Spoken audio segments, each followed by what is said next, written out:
on a la chance d'aller visiter le terrain, donc de mettre un visage sur les composantes du milieu. Ce serait bien, dans la mesure du possible, d'avoir les informations ou de discuter avec les ingénieurs sur tout ce qui est à peu près le coût.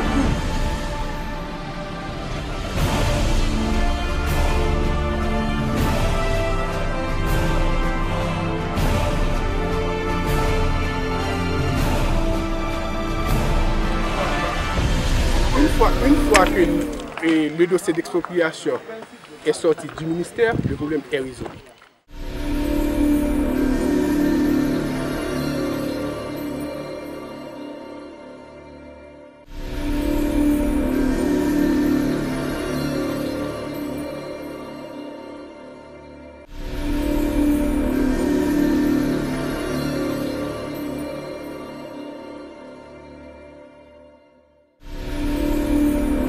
On est en train de faire de l'expropriation. Les populations ne sont pas d'accord avec le processus d'expropriation.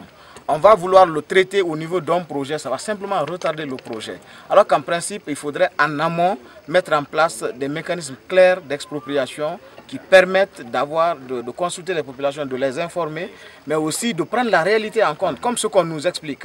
Il y a des gens qui ont été expropriés et ils sont d'accord qu'ils doivent quitter parce que c'est de la route, c'est d'utilité publique. Mais la compensation financière a été calculée sur la base du coût d'acquisition du terrain. Il y a 6 ans, 5 ans, le terrain a pris de la valeur. C'est très clair. Moi, à Conakry, j'ai acheté un terrain il y a juste 2 ans. Quand je l'achetais, c'était le prix est multiplié par 10 aujourd'hui. Donc, il y a à la fois sur les personnes un impact sur leur bien-être, mais aussi un impact au niveau social et même sur la collectivité, parce que la collectivité se voit un peu comme purgée d'une partie de ses ressources humaines. Maintenant, une autre problématique qui doit être traitée au niveau stratégique a été soulevée par les partis. Là, on construit des ouvrages pour traiter de la situation actuelle, mais ce qui était évoqué, c'est qu'il pouvait avoir des modifications sur le territoire en amont, et donc augmenter, si par exemple on coupe les arbres qui sont là sur le talus, bien ça augmente l'érosion, ça augmente donc la quantité, l'importance du ruissellement. Alors ça veut dire que les installations telles que prévues aujourd'hui pourraient ne plus suffire. Alors donc ce à quoi il faut faire attention, c'est au niveau stratégique, au niveau de la planification, de faire attention de ne pas accorder des permis de coupe, par exemple, de la forêt, parce qu'à ce moment-là, on créerait un problème en aval. La question que j'ai posée, c'est que concrètement, j'aurais aimé qu'il nous explique à quoi sert l'emprise. Et sur le plan, en rapport avec l'aspect sécurité et santé des populations riveraines, est-ce que la route on prévoit un trottoir pour les piétons?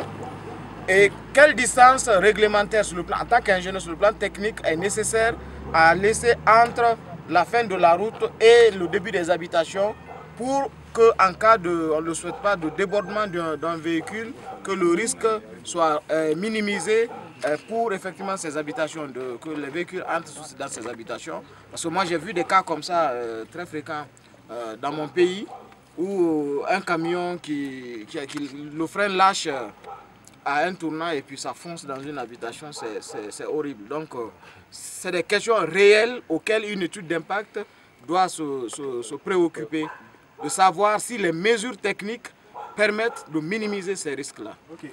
Concernant la prise de la route, c'est jusqu'à 11 mètres maximum. Mais la chaussée est à 7 mètres. Okay. Et les deux caniveaux sont à 1 mètre. On va faire les trottoirs, ça dépend de la distance trouvée, parce qu'on ne voulait pas trop exproprier. Au commencement, on voulait faire une route de 6 mètres. Mais après les réunions entre le ministère de la Planification et les Travaux publics, ils décident de faire une route de 7 mètres et des caniveaux de 1 mètre de largeur. Là où les piétons peuvent utiliser les caniveaux aussi. Mais là où on peut trouver des endroits pour les trottoirs, on va les faire. Mais jusqu'à présent, c'est la chaussée et le drainage qui nous intéressent. Je peux rajouter une chose. La législation haïtienne prévoit qu'on laisse 2,20 m 2,20 m entre la route avant, en fait, entre la route et la plus prochaine maison, ou du moins la clôture. Donc l'État a encore l'opportunité en fait de brandir cette loi pour demander aux gens de déplacer leur mur. C'est 2,20 m d'espace entre la route et la clôture de la maison. Il y a quelques années, il y a beaucoup de maisons qu'on avait demandé de déplacer. Par exemple, même à mon ancienne école, on venait de faire une construction, on a détruit le mur pour refaire c'est le Sacré-Cœur sur la route de Turgeau. Ils ont dû, les sœurs ont dû détruire le mur pour refaire un autre mur. Parce que l'État avait demandé 2 mètres sur toute la route et tout le monde a plié. Parce que tout le monde s'est plié, tout le monde a donné les 2 mètres parce que c'est dans la législation. Bon, ça c'est dans une étude, ça c'est des éléments qui sont importants. Les engagements de l'entrepreneur, mais aussi des populations, le ministère qui doit contrôler le chantier, ne se limite pas simplement à regarder les conditions d'octroi de l'autorisation environnementale, mais il faut qu'on veille à ce que toutes les lois qui sont en rapport avec les installations soient respectées.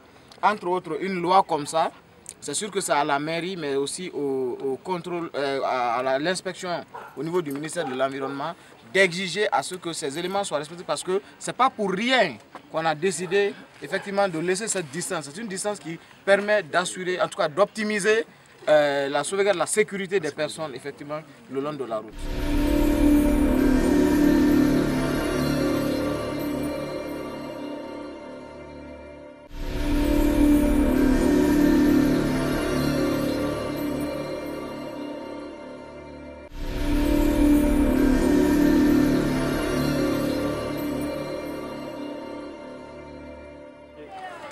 En matière de surveillance environnementale, il y a des mesures environnementales à prendre en collaboration avec les ouvriers, en collaboration avec les travailleurs, les ingénieurs de surveillance, pour que la firme de construction ou la firme d'inscription mandatée puisse avoir un spécialiste en environnement qui va encadrer les ingénieurs dans leurs travaux ou les orienter dans leurs travaux.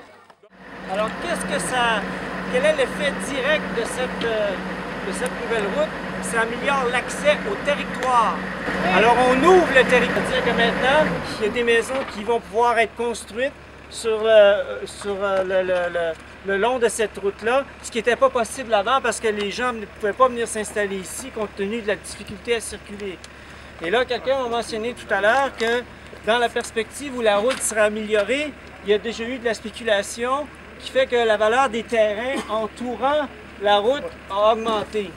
Alors donc, voyez-vous, ça c'est un des impacts possibles de l'ouverture du territoire. Cet effet direct-là, à travers la problématique de la valeur foncière, bien là, voyez-vous, on se retrouve dans une situation où la valeur des terrains augmente.